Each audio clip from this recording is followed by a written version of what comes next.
টোপাল টোপাল বৰষুণে আহি চকুৰ পতাত চুমা সিঁচি দি যায়।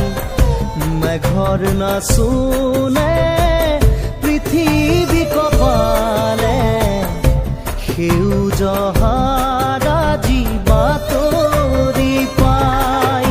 উপচি